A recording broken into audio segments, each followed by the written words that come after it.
Welcome back to my channel, or welcome to my channel if this is your first time here. I'm so excited to bring to you another installment of Glamour and Glory, and I really hope that you've been enjoying these so far. It's where I do my makeup. You'll be seeing this look today. And I tell you a really cool Bible story at the same time. Now, because I'm really new to makeup, I am saying the Bible story in the background and just filming my video. So this is like the only talk of this look you get. But I hope you're enjoying it, and I can't wait to see all of your comments and your feedback and everything. Remember to be respectful, and yeah, I really enjoy this, and I hope that it goes a long way. We'll see, but I hope you enjoyed this story. Please leave your comments about it below. If you have a Bible story that you feel is like awesome, well, they all are awesome, obviously, but one that has like a lot of drama in it, shoot it my way. I'll read over it and I'll put it on here. I mean, I know the Bible ends at some point, but we can always go back and retell those stories. The more we know, the more we grow, and I can't wait to grow with you guys and hear from you later. See you in the next one. Okay, y'all, so today we're going to be dealing with like a little bit of a scandal and some kidnapping and murders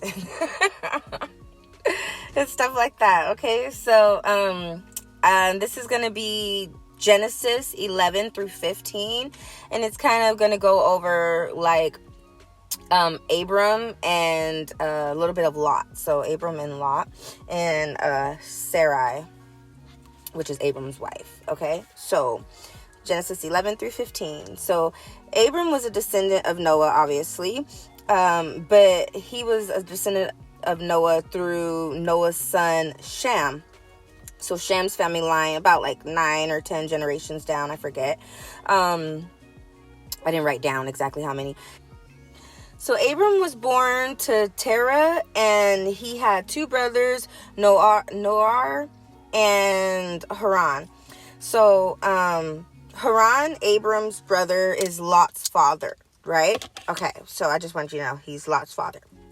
After Lot was born, Abram married Sarai, and everybody moved to Canaan. However, when they came to Haran, they ended up just settling there. And then after some time, Terah passes away. Then the Lord tells Abram it's time to go like away from his father's home and go to a different land, since his dad like had passed away and stuff. So God doesn't tell Abram where. He just says, I will show you when you get there, basically, you know, like I'll show you, like you're going to the land, I will show you. So he tells Abram that he will make him a father of many nations though, and that he will be blessed upon blessed. So Abram was about 75 years old when God told him that, you know, that it was time for him to leave. And he traveled to the land of Canaan with Sarai and Lot, which is his nephew.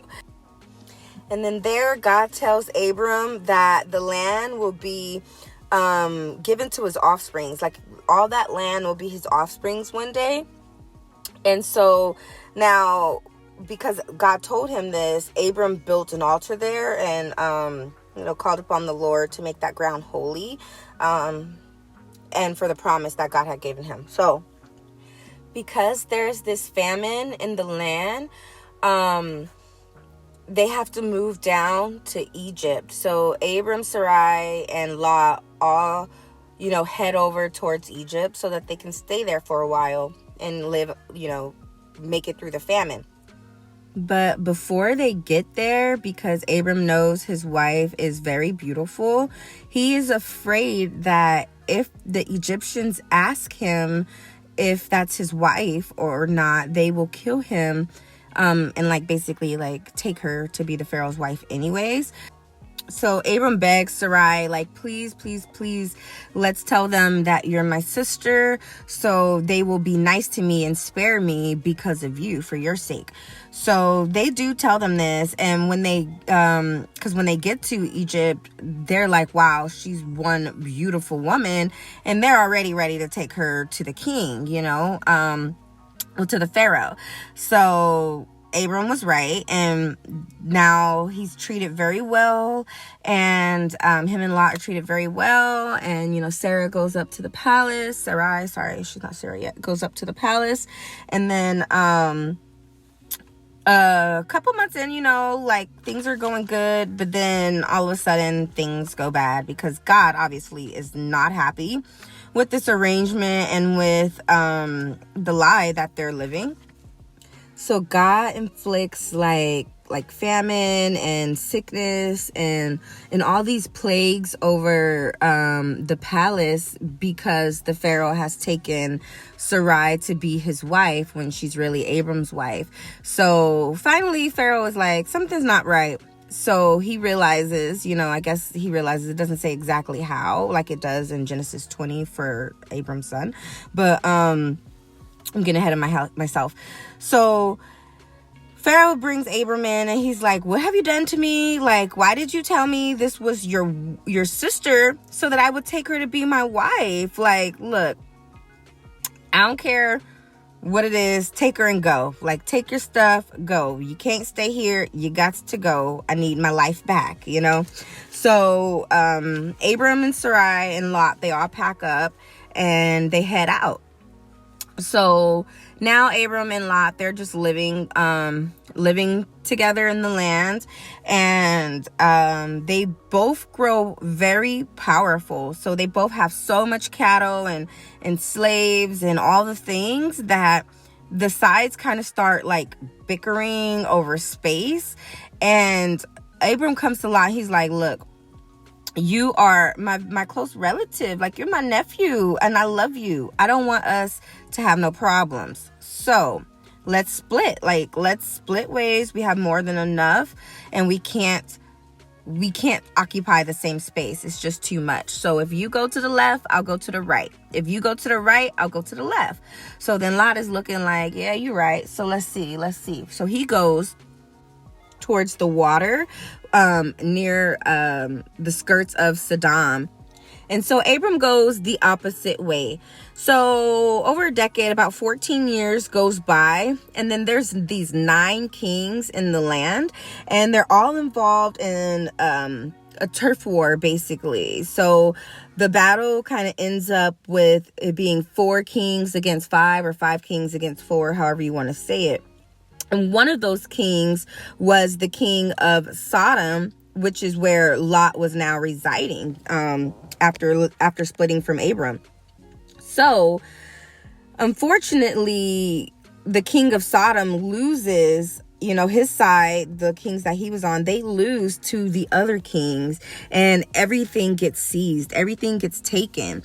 And that includes Lot, his family, and all Lot's family's possessions, like all of his possessions, everything was taken. Sorry, that's my notes. But luckily someone escaped and they were able to make it back and explain to Abram what was going on. And so Abram was like, what? He's not having it. He's about the business. So he rounds up a couple of his allies and the 318 trained men. He had 318 trained men that was like born in his household. That's a lot of people. That means, he was like rich to have that many people just like working for him as an army. That's crazy. So he brings these 318 men and his friends, like some of his allies. And so they rally out in search of Lot and to rescue Lot and his family. And they do. So Abram has them all divided. He kind of gets them off guard by that divide and conquer, and they go take back everything. They're killing everybody. They taking everything. Abram's like, you don't mess with my family. We ain't having that. No. So he saves Lot eventually and all his family, and they take everything back. And the king of Sodom was like so happy about this, because now he has his kingdom back. So he was like so happy about this. He came to what they call like the King's Valley, I guess, where all the fighting was taking place, to meet Abram. And they brought like bread and wine so that the king of Sodom could like bless Abram. And Abram ends up giving this king a tenth of everything for the blessing, I guess. But then the king is like, he tells Abram, no, like, keep your riches, keep your goods, just give me the people, like, give me all your followers and give me your followers, basically, all the people, so my kingdom could be bigger, not richer, but bigger, more subjects. And Abram says, he's like, absolutely not. Like, no, I promised God, I promised the Lord, hand up to the Bible. I promised the Lord. Well, the Bible wasn't made. You know what I mean. But he's like, no, like, I promised the Lord I will not take a single thing from you. Like, except the food that we ate, the food and drink that my men have already eaten and consumed. That's all we will take from you. I don't want nothing. I don't even want nothing from your sandal strap. Like, nothing. Because I will not give you the opportunity to say that you made me rich. Like, this is all God's doing. Like, it has nothing to do with you. And I want to make that very clear. So I will not accept anything. And so he kind of like rounds up his people from there and leaves. Like, no, these are my people. And but he does tell the Pharaoh to give his friends, like his allies, the people who went with him to fight that don't live in his house, to give them their fair shares. I think it's like 3 people. I didn't write their names down. Or 3 clans. It wasn't very specific. But he's like, okay, give them their shares, obviously, but I want nothing from you. And so later on, after all that went down, Abram has a vision, and God tells Abram, like, to not be afraid, like, you're safe, you're getting a reward. And Abram is like, what can you give me? I don't have any children. Everything I already have is going to my servant anyway. So, like, side note, remember, like, at this time, it's been about 14 years since God made him the promise that his offspring will own that land down in Canaan. And so I can imagine his frustration. Like, here I am getting older. It's been 14 years since you made me the promise. All I want is a kid, and so I can imagine he's probably having like bouts of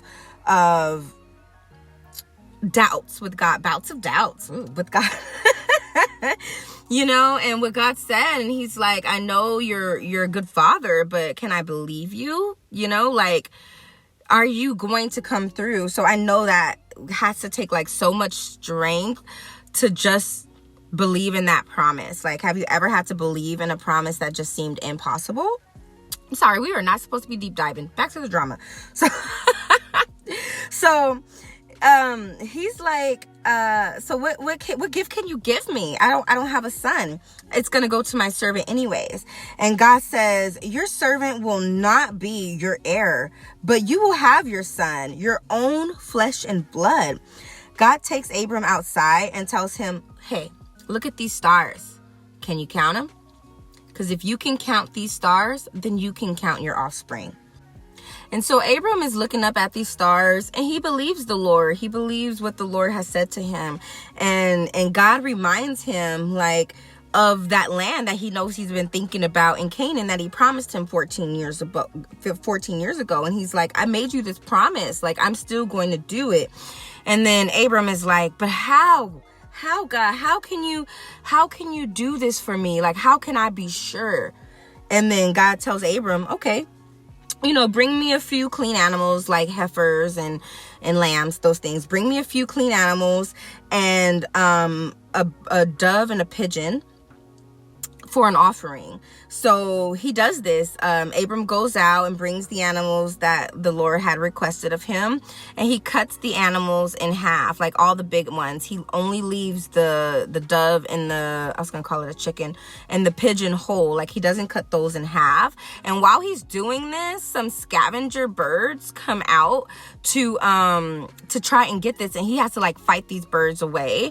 And wow, it just came up into my head, like, when you are searching for your promise and you are doing everything you can to get to that promise and to make that promise happen, scavengers will come try to take your promise away. They will come try to poke holes in it, eat through your soul, eat through that flesh, and take your promise away. But you have to fight. You have to fight it off and fight it out, okay? Sorry, I'm not supposed to be deep diving, but that hit me, and somebody needed to hear that today, okay?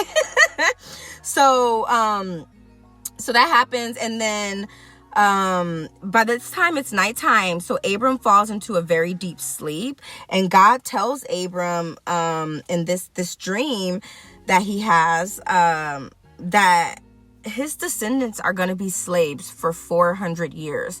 So can you imagine? God's telling you, oh, promises, this land is yours, this land is yours. You're going to have 1 million descendants, a million descendants. And then he tells you that they're also going to be slaves for 400 years. So you're just like, God, you confusing. What is this?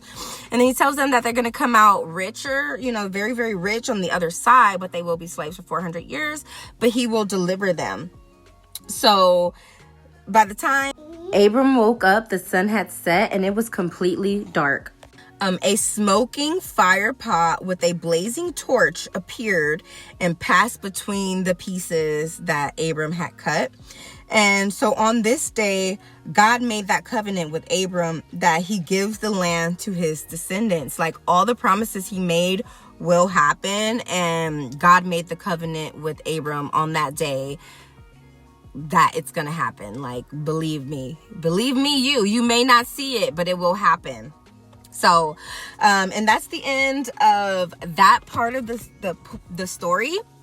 On the next video, we're gonna be going into even more scandal. Like, I love the scandal between Sarai and Hagar. Like, I love it. Like, it's just it's just so much drama.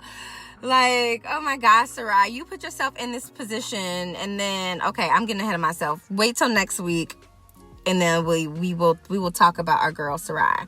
Okay, but thank you so much for tuning in with me. I really hope you enjoyed this episode and this look. This is one of my favorite looks so far. And I know it's probably killing you that I'm taking the shadow all the way up to my eyebrows. I think I practice it in the next video where I don't do that. I had already made these videos before I got that tip. So anyways, I digress. Thank y'all so much. I really appreciate you for coming back and joining me on another episode of Glamour and Glory. And I just can't wait to see you next time. Remember to like and subscribe, leave a comment and say hey, and I'll talk to you all later. Bye.